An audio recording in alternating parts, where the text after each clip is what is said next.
Hey guys, DanDanTheHookahMan here with Sam Alish. Hi. I'm going to do a instructional video for you for the smoke ring. But first off, I wanted to give you a warning. We have puppies that we're dog sitting, so we may give you a few, stop doing that dumb dog little routine in the middle of this, so just be warned, it might happen, I don't know. Anyway, the smoke ring is probably the most common and fun thing to do, just kind of absentmindedly.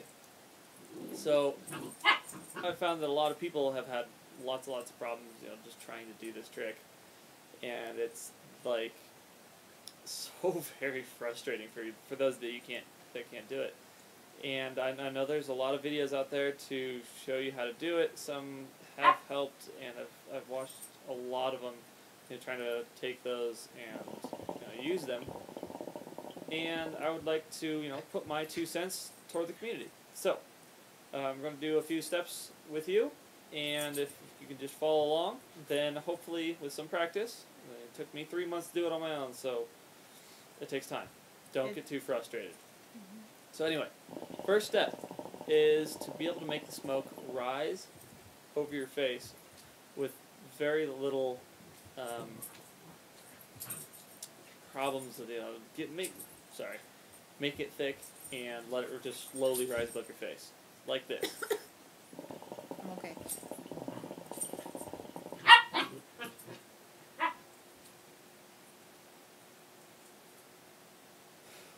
The way I do that is I open my throat as much as I can, like when you're breathing hot air, you're like, and that'll really open up your windpipe so that the smoke has enough area to expand in. So give that a few tries, and once you get that first step down, we'll move on.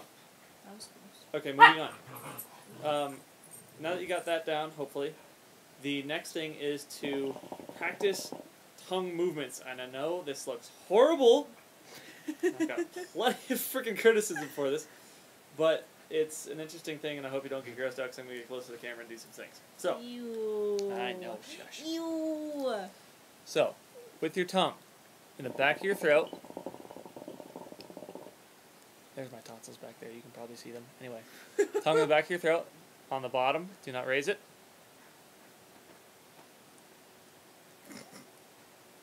Push forward, keeping the tip of your tongue at the bottom of your teeth, making the middle of your tongue go out.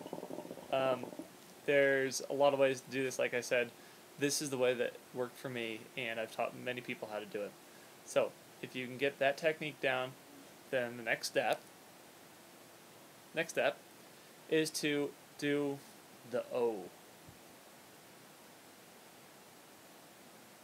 Whatever damn size you want to do it, it's fine. Easier thing to do is do a small O to start off with, and I will show you that.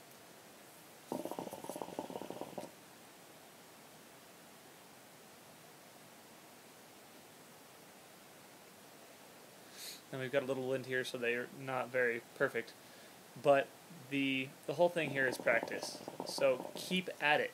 It will not happen. Well, it might happen if you're lucky, but it will not happen perfectly usually the first time. It usually is always a work in progress. No matter how good you are, you always have off days. You always have good days. It's always a work in progress. We're always working on our O's and just in our spare time. So, practice getting the smoke to be able to rise in nice thick clouds, and practice that tongue movement I showed you. There's also a few other ways that it's possible to do, and one of them is, again, with the tongue. A lot of this is with the tongue. To push the tongue forward, but keep it in the middle of your mouth, like this, where it actually makes an O overall, like a donut. You look like a baby bird. Random. Usually. Anyway, give that a few shots, and hopefully you can get it down. Something like this.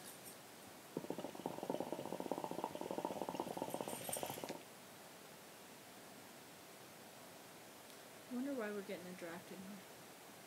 Oh, that's a good one. Poke. Like I said, lots and lots of practice to be able to get them really thick and to get that vortex perfect. So keep at it. Try those steps. Please send me some comments, and hopefully be able to do it within time. Thanks.